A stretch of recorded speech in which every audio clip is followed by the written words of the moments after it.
केरल की राजनीति में इस समय एक ही सवाल सबसे बड़ा है, क्या 9 अप्रैल को केरल में इतिहास दोहराया जाएगा या इतिहास बदल जाएगा। 10 साल से सत्ता से बाहर कांग्रेस को इस बार एंटी इनकम्बेंसी के सहारे सबसे ज्यादा उम्मीद अगर किसी राज्य में है तो वो केरल ही है। राहुल गांधी खुद मोर्चे पर है, लेकिन क्या कांग्रेस के अंदर मची भीतरी जंग और गुटबाजी एलडीएफ को जीत की हैट्रिक का मौका देगी?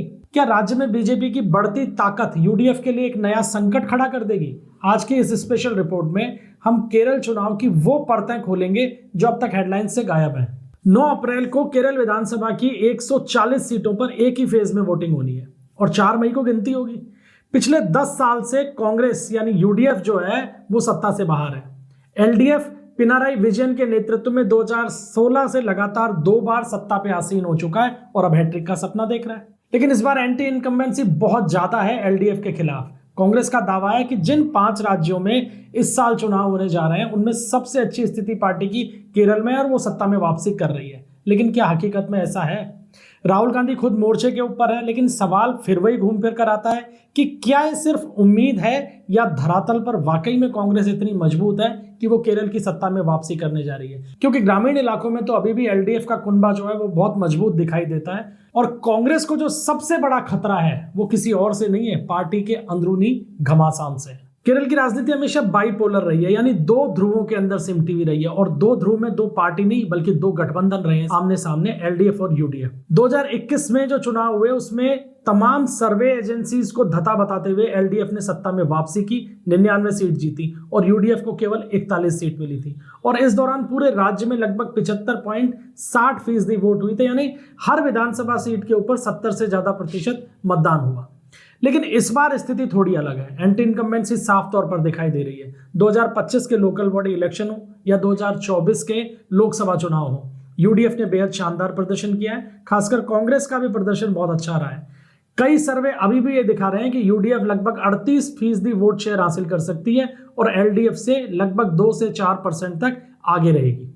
एलडीएफ पिछले 10 साल की जो अपनी सत्ता है उस दौरान कई सोशल वेलफेयर स्कीम्स लेकर आई है, लेकिन महंगाई, बेरोजगारी और सरकार के भीतर के जो विवाद हैं, जिसमें सबरीमाला मंदिर का मामला भी शामिल है, ये तमाम जो विवाद हैं ये एलडीएफ को बैक स्टेज के ऊपर धकेल रहे हैं और सत्ता में आने का यूडीएफ का सपना साकार हो सकता है। लेकिन ग्रामीण इलाके सबसे बड़ी टेंशन का कारण अभी भी दिखाई दे रहे हैं यूडीएफ के लिए, क्योंकि वहां एलडीएफ का जो पूरा का पूरा कैडर है वो बहुत मजबूती के साथ में अभी भी मौजूद है। शहरी और कुछ मिडिल क्लास इलाकों के अंदर यूडीएफ को फायदा हो सकता है, लेकिन कुल मिलाकर फाइट जो है टाइट है और इसके टाइट होने का जो कारण है बाहर से नहीं, कांग्रेस के अंदर से। अब आते हैं असली कहानी पर कि आखिर होने क्या जा रहा है, किस तरीके की स्थिति कांग्रेस के अंदर खड़ी हो रही है।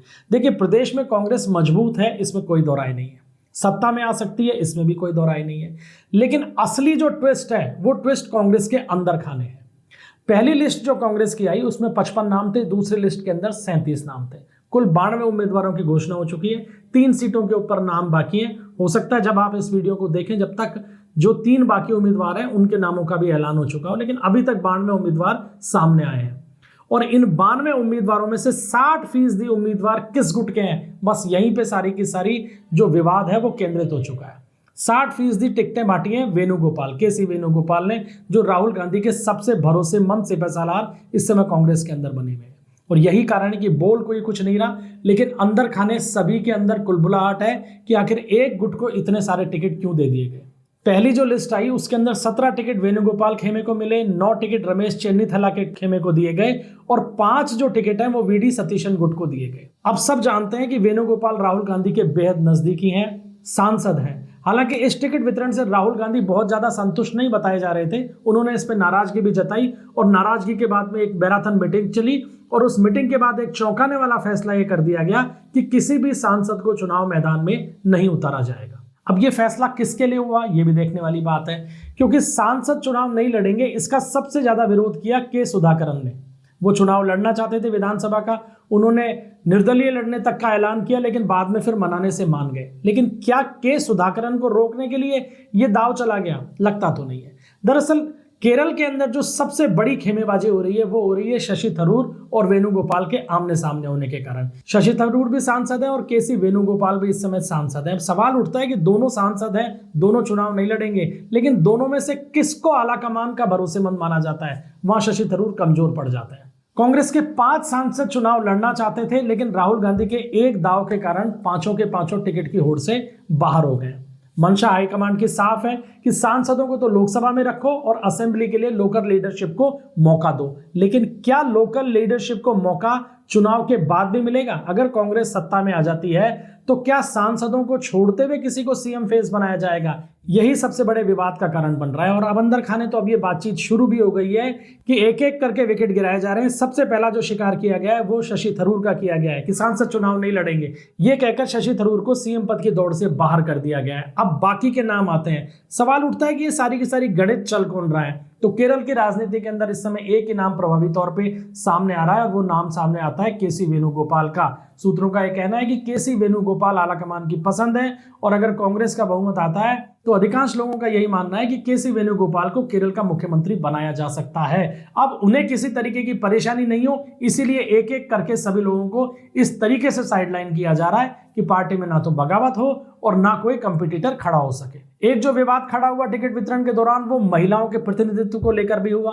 कांग्रेस की जो प्रवक्ता हैं शमा मोहम्मद, उन्होंने तो बाकायदा एक्स पर राहुल गांधी को टैग करते हुए ट्वीट तक लिख दिया कि 92 में से सिर्फ 9 टिकट महिलाओं को दिए गए हैं। 2024 लोकसभा में 16 में से 1 टिकट दिया था। अब उम्मीद ये थी कि ज्यादा दिए जाएंगे, लेकिन इसके बावजूद महिलाओं के प्रतिनिधित्व पर कैंची चला दी गई है। अब इस पूरी की पूरी कवायद में शशि थरूर का एक बयान भी बहुत इंपॉर्टेंट है। उन्होंने कहा कि मैं सीएम की रेस में नहीं हूं, सीएम चुने हुए एमएलएज के अंदर से चुना जाएगा। इस तरीके से शशि थरूर ने जहां ये बयान देते हुए खुद को सीएम पद की रेस से बाहर कर लिया, वहीं बाकी सांसदों को भी सीएम पद की रेस से बाहर बता दिया। हालांकि उनका निशाना बाकी सांसदों पे नहीं है, केवल केसी वेणुगोपाल को लेकर है। उन्होंने साफ तौर पे कहा कि जो एमएलए हैं उनमें से ही सीएम चुना जाएगा, लेकिन चुनाव तो केसी वेणुगोपाल भी नहीं लड़ रहे हैं। तो शशि थरूर कहना क्या चाहते हैं? क्या वो ये कहना चाहते हैं कि वेणुगोपाल भी सीएम पद की दौड़ से बाहर हैं? लेकिन थरूर खुद भी ये जानते हैं कि वेणुगोपाल को लिया गया उनका कोई भी बयान कोई मायने नहीं रखता, क्योंकि वेणुगोपाल को लेकर या उनके भविष्य को लेकर जो तमाम प्लानिंग है वो सीधी राहुल गांधी के लेवल के ऊपर निर्धारित की जाएगी। अब कांग्रेस के सामने समस्या ये है कि थरूर शांत हैं, पूरे राज्य में पार्टी के लिए कैंपेन भी करेंगे, लेकिन क्या अपनी नाराजगी को दबा पाएंगे? त्रिवेंद्रम के आसपास का जो इलाका है उसमें उनका प्रभाव बहुत मजबूत है और उनकी नाराजगी का असर हमेशा कांग्रेस के ऊपर दिखाई भी देता है, चाहे कोई सा भी चुनाव हो। तो लिहाजा त्रिवेंद्रम और उसके आसपास के इलाकों में क्या कांग्रेस को उस लेवल के ऊपर समर्थन मिल पाएगा वोटर्स का जो हमेशा मिलता था या मिलना चाहिए था, या यहाँ पे शशि थरूर की नाराजगी कुछ नुकसान कांग्रेस को करेगी? ये देखना बहुत ज्यादा रोचक होगा, क्योंकि वो पब्लिकली तो चुप है, लेकिन पार्टी के अंदर से जो साइलेंट डिसेंट की खबरें आ रही हैं वो कांग्रेस के लिए कोई बहुत ज्यादा अच्छी नहीं है। क्योंकि केरल कांग्रेस में गुटबाजी का पुराना इतिहास रहा है। वहां A group, I group, Chennithala versus Satheesan versus Venugopal, ये तमाम जो बातें हैं ये हमेशा उठती रहती हैं और चुनाव के अंदर इसका नुकसान भी कांग्रेस को दिखाई देता रहता है। अब हाईकमांड ने अभी तो विरोध के स्वर दबा दिए हैं, लेकिन क्या ये असली एकता है या सिर्फ चुनावी दिखावा? अब कांग्रेस की तरफ से अगर सीएम पद के फेस की बात करें तो सामूहिक नेतृत्व की बात की जा रही है, लेकिन अलग अलग गुट अपने अपने नेता को सीएम के तौर पे प्रोजेक्ट करने में भी जुटा हुआ है, चाहे वो प्रत्यक्ष तौर पे करे या अप्रत्यक्ष तौर पे। पहला नाम तो वीडी सतीशन का, ये विधानसभा में विपक्ष के नेता है, ठीक है, और वो खुद ये कह रहे हैं कि सीएम फेस जो है वो प्रोजेक्ट करने से यूडीएफ को नुकसान होगा, इसलिए सामूहिक नेतृत्व में चुनाव लड़ा जाएगा। लेकिन उनके तमाम समर्थक जो हैं उन्हें मुख्यमंत्री पद का दावेदार घोषित करने में लगे हुए हैं। दूसरा नाम आता है रमेश चेन्नीथला का। रमेश चेन्नीथला का नाम तो जो पीजे कुरियन है, राज्यसभा के पूर्व उपसभापति, उन्होंने ही प्रोजेक्ट कर दिया। उन्होंने एक कार्यक्रम में ये कहा कि अगर यूडीएफ की सरकार बनती है तो रमेश चेन्नीथला मुख्यमंत्री होंगे। इसके अलावा शशि थरूर के समर्थक उन्हें सीएम फेस मानते हैं, हालांकि शशि थरूर ने इससे मना कर दिया है। और जो सबसे बड़ा चेहरा है वो है केसी वेणुगोपाल। केसी वेणुगोपाल के लिए कोई ये कहता ही नहीं है कि ये मुख्यमंत्री नहीं बनेंगे, क्योंकि सब जानते हैं केसी वेणुगोपाल राहुल गांधी तक पहुंचने की कुंजी हैं और राहुल गांधी के सबसे विश्वास पात्र हैं। अब अगर केरल में कांग्रेस को सत्ता हासिल हो जाती है और राहुल गांधी केसी वेणुगोपाल को इग्नोर करते हुए किसी दूसरे एमएलए को मुख्यमंत्री बना दें, फिलहाल तो इस बात को हजम करने के लिए केरल में कोई भी तैयार नहीं है।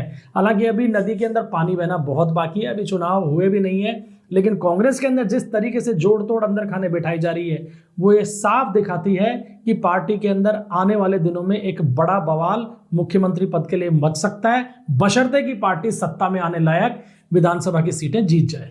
और अब इन सब चीजों के बीच में सबसे बड़ा सवाल कि केरल के अंदर जो बीजेपी का उभार हो रहा है वो किसको नुकसान पहुंचाएगा। बीजेपी लगातार चुनाव दर चुनाव अपना समर्थन और अपना वोट शेयर केरल के अंदर बढ़ाती जा रही है। अब इन विधानसभा चुनाव में उसके बढ़ते हुए वोट शेयर का नुकसान किसको होगा? क्या यूडीएफ को होगा या एलडीएफ को? ये एक बड़ा सवाल है।